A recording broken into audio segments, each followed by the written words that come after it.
облусунун Кемин районундагы жол кырсыктан 3 адам каза болду. 15 августта болжол менен саат 16:30 чамасында Бишкек-Торгарт унаа жолунун Боом капчыгайында 2 жеңил унаанын катышуусунда жол кырсыгы катталган. Натыйжада 3 жаран каза болуп, 6 ооруканага жеткирилген. Азыркы учурда тергөө амалдары жүрүүдө.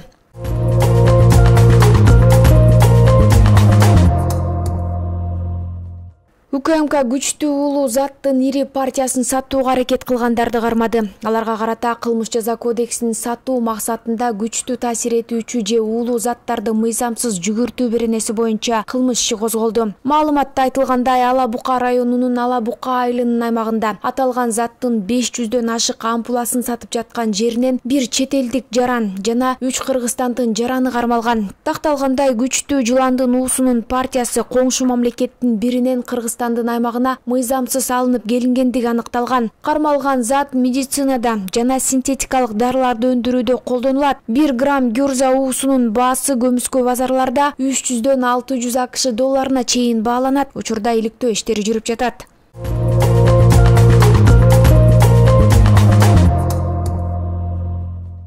Бишкек шаарындагы кафелердин биринде мушташ боюнча териштирүү иштери жүрүүдө. Маалыматка ылайык үстүбүздөгү жылдын 3 август күнү милицияга жаран арыз жазып, Сухэ Батыр көчөсүндө жайгашкан кафелердин биринде саат 23:00 чамасында белгисиз адамдар коомдук тартипти бузуп, күч колдонуп, денесине залал келтиргендигин билдирип, чара көрүп берүү өтүнүчү менен кайрылган. Бул факт Бишкек шаарынын Октябрь райондук ички иштер башкармалыгынын маалымат электрондук журналына катталып, тергөө иштери башталган. Иликтөөнүн жүрүшүндө милицияга 3 шектүү жеткирилген. Тергөөгө чейинки текшерүүнүн алкагында бардык зарыл экспертизалар дайындалып, анын жыйынтыгында тиешеси бар адамдардын аракеттерине тийиштүү юридикалык баа берилет. Учурда тергөө иштери уланып жатат.